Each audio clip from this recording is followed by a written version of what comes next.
everyone. It's been a while since we've been looking at how our veggies are getting on, and as you can see, compared to the last video I did, everything has got a lot bigger and things are starting to happen. So our raspberries, if you can see here, are starting to get flowers on them, and where there's the flowers, that's where we're going to get the fruit, and they've all got really bushy, so that's really good. The tomatoes have really filled out and again are starting to flower. So where all these flowers are, every flower will produce hopefully a really nice tomato. There's more up here, there's some more up here, so we're going to hopefully get lots. And if you remember, that's why we were pinching out the side shoots, so the plant can put all its energy into flowering and creating the fruit. The rhubarb has got loads bigger. As you remember, the leaves are poisonous, so we don't eat those. So we've got to wait till the stalks get a lot bigger before we can start harvesting that and cooking it.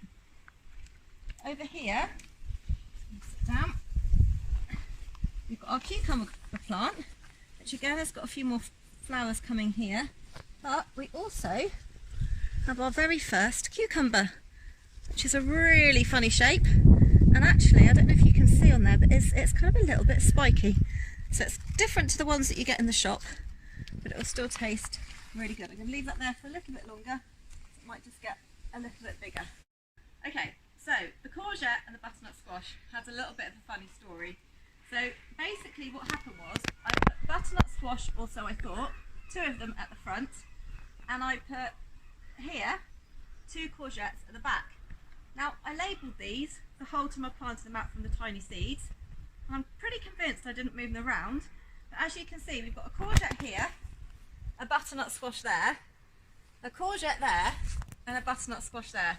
So somewhere along the line my labelling's gone a bit askew, but never mind, it doesn't matter because they're still growing.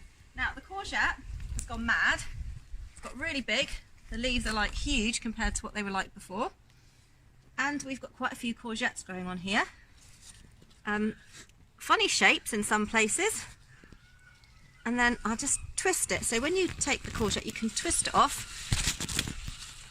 and here we go. That one's a good size for eating. You can grill it on the barbecue or chop it up and hide it in the spaghetti bolognese so my children don't know that they're actually eating courgette. A little bit cheeky. And also the mange too.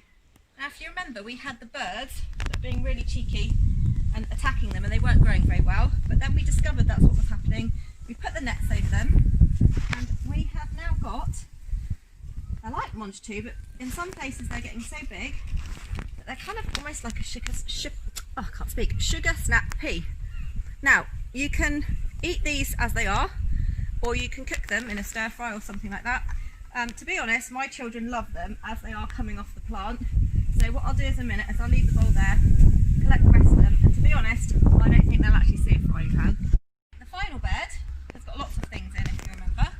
Put the sweet peas at the back, which will grow up tall and have the flowers to add prettiness to the vegetable patch. They're growing up nicely. The radishes, I've never really seen anything like this before. Normally when we grow radishes they kind of come out about this size, the radish itself, with a shortish leaf on it. I'm not quite sure what's happened this year. They're very odd. If I pull something up, it's not what you'd really expect at all. There is no radish apart from a tiny little bit down here, and it's given its energy to growing huge leaves. So it's not a problem because we've got loads more radish seeds. So what we'll do is we'll take all of these out and then plant some more radish seeds and hope that they grow properly this time. The spinach, again, you can still pick the leaves off, put it in your salad or pick it with your pasta or whatever. That's all good. But what we're now going to have to do is, if you can see, the spinach has done something which we call bolted. It's putting all its energy into creating the flowers that will eventually come at the top, and not so much into creating the leaves. So what again we'll do is we'll pull one up, pull them all up, get some more spinach seeds, take all the leaves off that we want to eat so we don't waste them, and then start again. So they'll grow up in a few weeks again, so that's really good. The spring onions are still growing. Again, not as thick and as ready as they would normally be, but we'll persevere with those and see what happens. The carrots, doing really well now. If you remember the last time I pulled one up, it was a really thin, white, tiny little strip. Now, I don't know what's going to happen because I haven't done this recently, but let's have a look. There we go. Obviously they're tiny, they will be so sweet. A freshly picked carrot is just so delicious, but we will leave them a bit longer to get a bit bigger. But yeah, really exciting. The leeks are growing up, but they won't be ready till the autumn, so they'll take a bit longer. Potatoes, again, a little bit strange this year. Normally they flower, then they die back, and when that's happened, you know that you're ready to dig up the potatoes. This one didn't particularly flower, but it does look like it's dying back a bit. So I think I'll give it a couple more days, and then maybe have a dig and see if anything's happened or not. I'm hoping that the other one will flower and we'll have some under there. So we'll leave that till next time. But yeah, thanks for watching, and I'll catch up with you soon. Sorry guys, I completely forgot. I don't think I've mentioned them very much before, but you would have seen them in the background.